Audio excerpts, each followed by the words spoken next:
An ill man and his best friend move into an isolated house in the middle of the forest. What could possibly go wrong? If you said a threat from a shadowy entity, backstory exposition from a ghost dog, and long creepy scenes, you'd be right. It's a supernatural haunting told from the perspective of a dog, and he's going to do everything in his power to help his stubborn owner in Good Boy. Hello there, you loose units, and welcome back to another episode of Spicy Boy Reviews. I'm, of course, your host, Andrew Iles. That's right, Good Boy, directed by Ben Leonberg, who's known for directing a bunch of short films, and this being his feature film debut. We meet Good Boy Indy. He lives with his owner, Todd, who seems to be suffering from an unspecified illness. To avoid this impending doom, Todd and Indy decide to move into an inherited house from his grandfather that seems to be cursed in the middle of the forest, in the middle of nowhere, which of course can only go well. Before leaving, however, Indy discovers a lurking shadowy entity that sits in the corner watching them. And he hopes, moving houses, this thing doesn't follow him. But wouldn't you know it?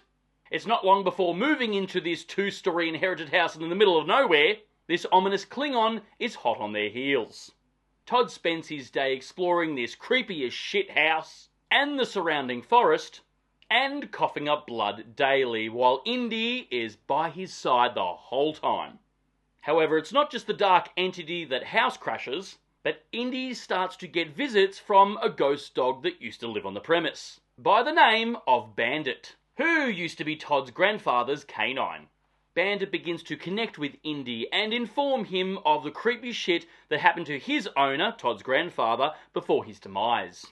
As time goes on, this dark entity becomes increasingly more dangerous, and Indy is caught in the crossfire. It's all stuff that would give Zach Bagans an absolute boner. This entire film is told from the perspective of Indy the dog. It's a slow burn with long, lingering shots that are very unsettling as you're waiting for something shocking to happen. And sometimes it does. At times it does feel like a serious retelling of that meme, of the dog trying to warn his owner of danger. And at times this film purposely gets infuriating.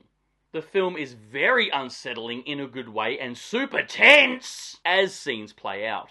It definitely has that creep factor for sure. And the ending may piss some people off as it does get somewhat metaphoric and symbolic.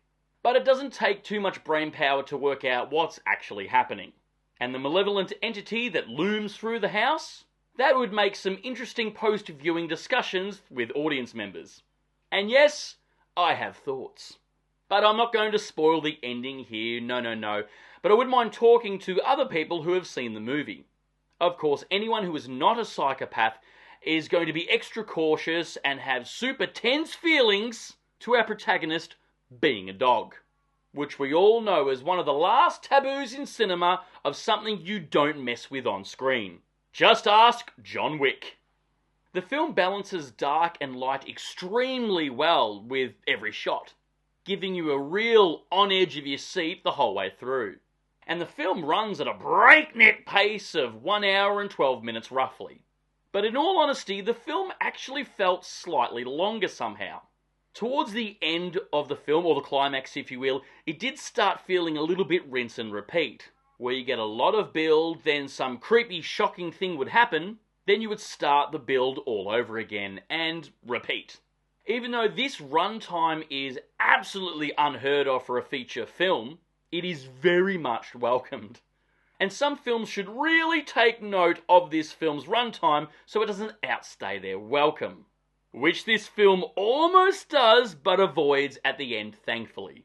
And of course, everything ramps up to a big climax at the end. Our star, Indy, is awesome and very much a good boy. He does everything in the scene that's asked of him. It must have been incredibly hard to direct a dog on film, moving the camera around but not to get Indy's attention in any shot. And he's meant to focus on a dark corner, if you will, and not pull his focus and come up and get attention from the person behind the camera. And Indy is also director Ben Leonberg's actual dog in real life, which the director stated that the film took roughly 400 hours to film, and over 3 years to shoot. Having a haunted ghost story from the perspective of a dog is very original. And at times the film did slightly remind me of the POV slasher in a violent nature, with its pacing and perspective, which I also did a cheeky review of way back when. It's an interesting experiment, this film, and I was engaged the whole time. However, I'm not sure what the rewatchability would be like. It will be interesting to see that as time goes on. Yeah, definitely worth checking out, I'd say, this film. Very cool. It's not going to be everyone's cup of tea, like it is a bit of a slow burn, and like I said, it does get a little bit rinse and repeat at times, but if you love spooky ghost stories and dogs, this film's for you. And it's an indie film with a limited release, so go support it. But anyway, guys, this is my cheeky little review of Good Boy. Write down below if you've seen it, what are your thoughts on it, but more importantly, what is your favourite dog movie? And of course, if you've made it this far in the episode, please give me a thumbs up, because your love and support keeps me going, because I just love movies, and I assume you do as well. And of course, don't forget to hit that subscribe icon, because I give it an episode weekly. And I'll see you back here next week for the next review, but until then, stay spooky, kids.